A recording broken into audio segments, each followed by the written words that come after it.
یہاں ایک سوال ہمارے سامنے آیا کہ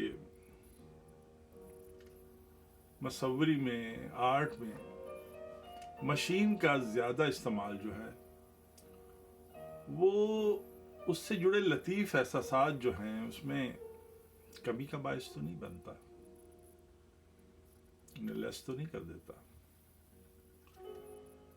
بڑا انٹرسٹنگ سوال ہے. اس کا جواب آسان ہے، لیکن پہلے کچھ اعداد و شمار دیکھ لیتے ہیں کہ ہمارے پاس جو مصوری کا ریکارڈ موجود ہے وہ تقریباً 35,000 سال پرانا ہے، التمیرا کے غاروں کا، فرانس میں جو دریافت ہوئی. اب اس میں ایئر برش ٹیکنیک استعمال کی گئی.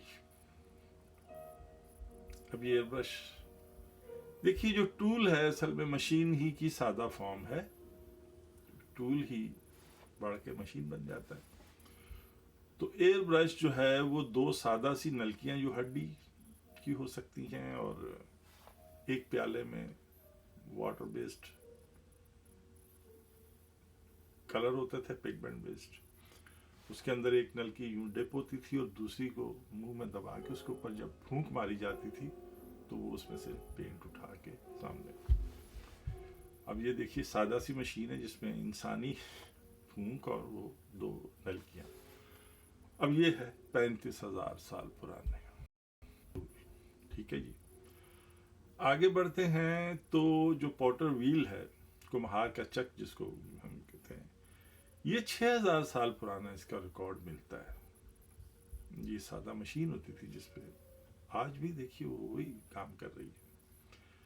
اسی طرح سے 3,500 سے 4,000 سال پہلے کا ریکارڈ میں جو چاہے یونانی تعمیرات تھی یا چاہے ایجپشین جو اہرام مصر بنے اور اس میں اسکلپچر، اس میں کرین اور پلی کا استعمال ہمیں ملتا ہے. اسی طرح سے 2,000 سال پہلے ہمیں وڈ پرنٹنگ کا جو ریکارڈ ملتا ہے چائنا میں. ان کی کیلیگرافی میں بھی ہوتا تھا اور ان کی مصوری میں بھی ہوتا تھا. اب وڈ پرنٹنگ اصل میں بیسڈ ہے پنچنگ امپریشن سے. اب اس کی تو تاریخ دیکھیے بہت ہی پرانی ہوگی کہ انسان کے جب اس نے دیکھا ہوگا کہ اس کے قدموں کے نشان گیلی مٹی پر یا زمین پر پڑتے ہیں تو اسے معلوم ہو گیا ہوگا کہ پنچ ہوتا ہے اور امپریشن آتا ہے. وہ پھر چاہے اس نے ہاتھ استعمال کبھی کیے ہوں گے، لیکن پھر بھی ایک باقاعدہ ٹول کا استعمال جو ہمیں ملتا ہے مصوری میں وہ 2,000 سال ریکارڈ جو کہتا ہے. 1,000 سال پہلے ایک عرب سائنٹسٹ ابن الہیشم جو جس کا ذکر آج ویسٹ بھی کرتا ہے کہ اس نے کیمرہ ایجاد کر لیا، اس کا خیال پیش کر دیا تھا. کیمرے کا نام بھی کمرے سے ہے اصل میں. تو یہ خیال اس نے ابن الہیشم نے. اور پھر 17ویں صدی، مڈ 17ویں صدی میں ورمیر جو ہے اس سے ایک ملتی جلتی کوئی چیز استعمال کرتا تھا، کیمرے سے ٹول استعمال کرتا تھا. ویسے تو رینیسنس لیونارڈو مشین کا استعمال بہت کرتا تھا، مصوری میں اب کہاں کہاں کرتا تھا یہ بھی دیکھا جا سکتا ہے.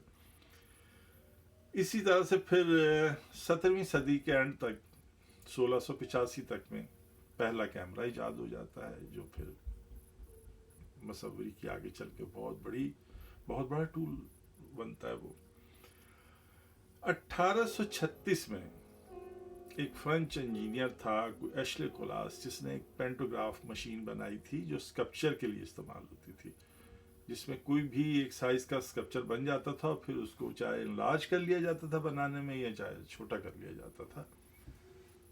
پھر بعد میں اس کو آرٹسٹ ریفائن کرتے تھے، اس کی شکل واضح کرتے تھے، لیکن ایک بنیادی اس کا جو وہ اس مشین سے حاصل کیا جاتا تھا کارونگ کے لیے.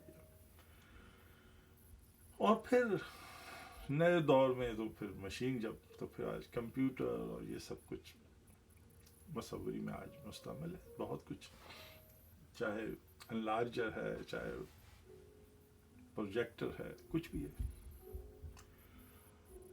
اب یہی سوال کہ پھر کیسے طے کیا جائے کہ مشین سے احساسات وہ جو ہے لطیف وہ ان پہ اثر ہوتا ہے یا نہیں.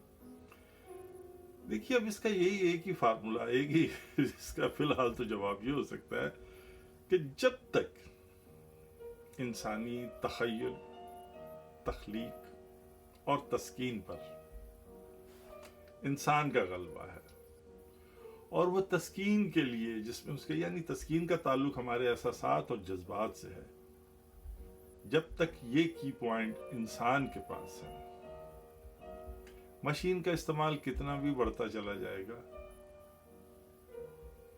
وہ انسان ہی کا کام کہلائے گا اور تخلیقی عمل ہی کہلائے گا. اب جب ان میں سے کوئی چیز لوز ہو کے مشین کے پاس چلی جائے گی، تخیل، تخلیق اور تسکین میں سے کوئی بھی ایلیمنٹ مشین کے پاس چلا گیا، تب پھر شاید نئے سوال اٹھیں گے، اور پھر میرا خیال ہے تب اس کے کچھ نئے جوابات بھی ڈھونڈ لیے جائیں گے. فی الحال تو یہی ہے، کیونکہ فیوچر کے لیے اگر آپ تیار ہو جائیے تو شاید فیوچر میں ہم بیٹھے کہیں اور ہوں گے، آرٹ ورک کہیں اور پروڈیوس ہو رہا ہوگا، جو شاید آج بھی ہو ہی رہا ہوتا ہے کہیں نہ کہیں. تو آنے والے دور میں شاید ہم خلاؤں میں کچھ تعمیر کر رہے ہوں گے، تو پھر اس وقت دیکھی جائے گی. ابھی فی الحال یہی. چلیے جی.